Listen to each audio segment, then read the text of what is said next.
Hello বন্ধুরা, আসসালামু আলাইকুম। পাপড়ি মাশরুম অ্যান্ড অ্যাগ্রো ফার্মের পক্ষ থেকে সবাইকে শুভেচ্ছা।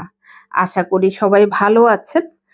মাশরুম চাষ শুরু করতে কি পদক্ষেপ নিতে হবে? মাশরুম চাষ শুরু করতে হলে আপনার শুধুমাত্র ছায়াযুক্ত একটা ঘর হলেই আপনি মাশরুম চাষ শুরু করতে পারবেন। এজন্য আপনাকে আলাদা কোনো পদক্ষেপ নিতে হবে না।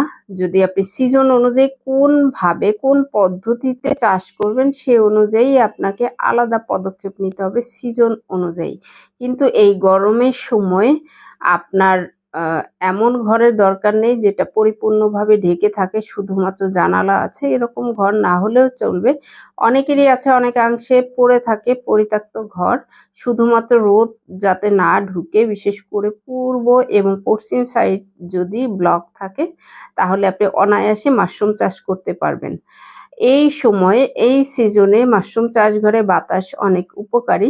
যখন সিজন কনভার্ট হয়, বিশেষ করে শীতের সময়, পুরো শীতের সময়টাই আপনাকে আলাদা পদক্ষেপ নিতে হবে যদি খোলা জায়গা থাকে। সেক্ষেত্রে সে সময় অনুযায়ী আমি জানিয়ে দিব, কিন্তু এই মুহূর্তে আপনার শুধুমাত্র রোদ প্রবেশ যাতে না করে সেই বিষয়টা মাথায় রেখে আপনি মাশরুম চাষ করতে পারেন।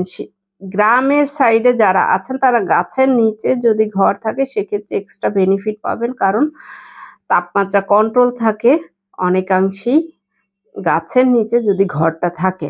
যারা তৈরি করেননি, নতুন করে করবেন, তারা কোন পরিবেশে আপনার ঘরটা উপযোগী সেটা জেনে নেবেন। কিন্তু আমি অ্যাভারেজে বলে দিলাম, শহর এবং গ্রামের সাইডে ঘরগুলো একটু ব্যতিক্রমী হয়ে থাকে।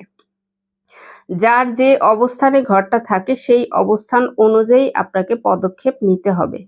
আপনি নতুন অবস্থাতে যদি কোনো পরিত্যক্ত ঘর থেকে থাকে ছায়াযুক্ত, সেখানেই আপনি চাষ করতে পারবেন। যখন বড় আকারে করবেন বা বড় আকারে ঘর করতে চাচ্ছেন, সেক্ষেত্রে আপনার কোন পরিবেশে ঘরটা করতে চাচ্ছেন সেই অনুযায়ী ভিডিও দিয়ে দিব। কিন্তু নতুন অবস্থাতে আপনার শুধুমাত্র ছায়াযুক্ত ঘর হলেই চলবে। আশা করি ভিডিওটি দেখে উপকৃত হবেন এবং যারা জানেন না তারাও জেনে নেবেন, কারণ অনেকেই মনে করে থাকেন না জানো অনেক কিছু পদক্ষেপ নিতে হবে, অনেক সংশয়ে থাকেন। ভিডিওটি দেখে ক্লিয়ার হয়ে নেবেন এবং জেনে নেবেন। ভালো থাকুন, সুস্থ থাকুন এবং নিজ ঘরে ঘরে মাশরুম চাষ করে নিজের পুষ্টির চাহিদা মিটিয়ে তুলুন। এবং যে কোনো প্রশ্ন আমাদের পেজে মেসেজ দিয়ে রাখতে পারেন, আমরা ধারাবাহিকভাবে ভিডিও আকারে জানিয়ে দেব। ভালো থাকুন।